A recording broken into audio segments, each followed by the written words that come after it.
Hi, everybody. Thank you for being here today. My name is Hillary Kellner. I am the Communications Director for the Utah Department of Public Safety.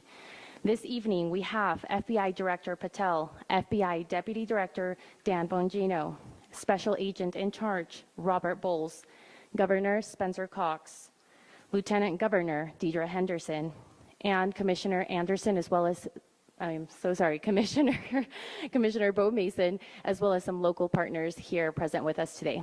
Governor will kick it off. Thank you. Ladies and gentlemen, thank you for joining us here tonight. We appreciate the media and the partnership we have with you in helping us to get information out to the public so that we can catch this assassin and hold him accountable. We are going to share a portion of a video and that we have of the suspect, as well as some new stills. Those have already been released, but we want to make sure that they get as much attention as possible so that we can get help from the public in tracking down this evil human being. So we're going to cue up the video right now. Show that. I've asked Commissioner Bo Mason if he would narrate to you what is happening in this video.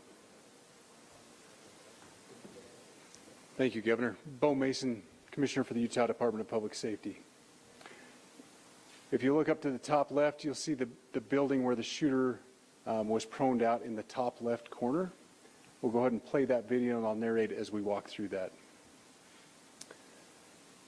So here you see the suspect ran behind that upper building. He's going to come out on the right, moves to this far right corner. As he does, he's going to climb off the edge and then drop down to the ground. As he did that, he left some palm impressions. There's some smudges, some places we're looking to collect DNA. There's a shoe imprint where we believe the suspect is clearly identified as wearing Converse tennis shoes. Again, we'll replay that again so you can get another view of that. It's important to note his black t-shirt, his black pants, and there appears to be some white on the soles of those Converse tennis shoes. Those are all identifiable items that we're looking for. In the stills that are going to follow this, you're going to see a very distinctive t-shirt with an American flag and appears to have an eagle on it. There's also a baseball cap with a triangle on it and a pair of sunglasses. All distinctive, all things that we would ask the public to look for and try to identify if they know someone who has those items, who has been seen wearing those items. We're looking for all that information. Here you see the suspect after dropping off the building. He moved around across this grassy area, around the parking lot. We're going to pan to the right.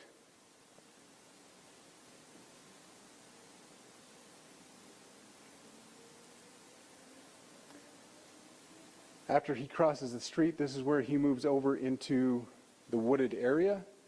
This is the video evidence that we utilize to track his movements and to locate that firearm in that wooded area following the discovery of this evidence. Good. You want to go to the stills? So here's the still photographs I mentioned. These have been enhanced, so these are slightly different than what we introduced earlier. Please pay close attention to the t-shirt. Like I said, very distinctive with that American flag and that eagle. The hat with the triangle and the sunglasses. If you'll go to the next picture, please.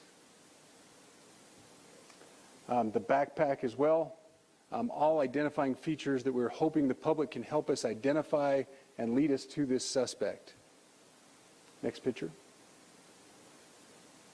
And again, there's a better picture of the hat with that triangle logo, and again the t-shirt. Blue jeans, and you get a good look at those Converse tennis shoes as well.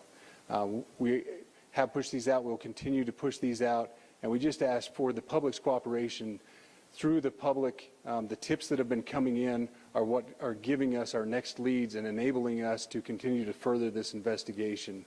We've had great cooperation from the public, and we're continuing to ask for that as we move forward. Thank you, and I'll turn the time back over to Governor Cox. Continue to further the triangle logo and the sunglasses. If you'll go to the next picture, please. The backpack as well. All identifying features that we're hoping the public can help us identify and lead us to this suspect. Next picture. And again, there's a better picture of the hat with that triangle logo, and again, the t-shirt. Blue jeans, and you get a good look at those Converse tennis shoes as well.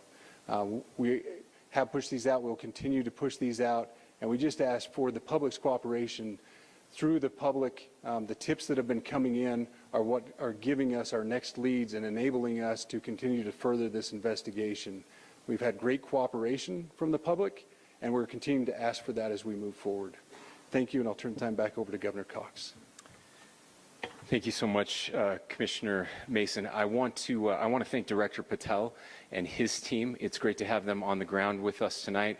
We've had several briefings, and he's had an opportunity to walk the crime scene. We appreciate our local law enforcement here. Again, we have Mike Smith, who is the county sheriff here. We have all of our local chiefs of police that are here as well, all working hand in hand with the state and with the FBI as we move forward with this investigation. Now, I'll just give you a little warning. We will not be taking any questions at this time.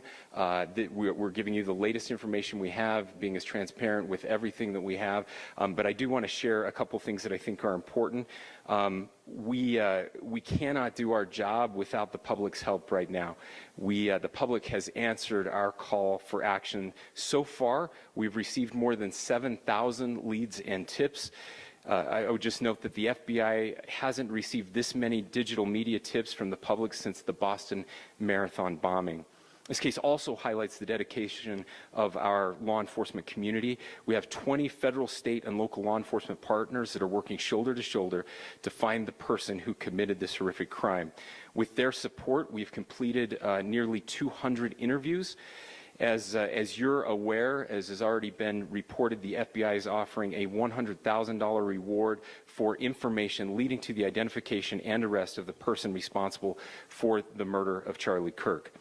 We also continue to implore the public to support this investigation and come forward with any information. We are truly hopeful that this video and new photos will lead to even more tips. We are processing. We have an incredible team, a state and federal team working together to process those tips. We are going out in tandem to interview any potential person of interest or suspects. But we need, again, we need as much help as we can possibly get.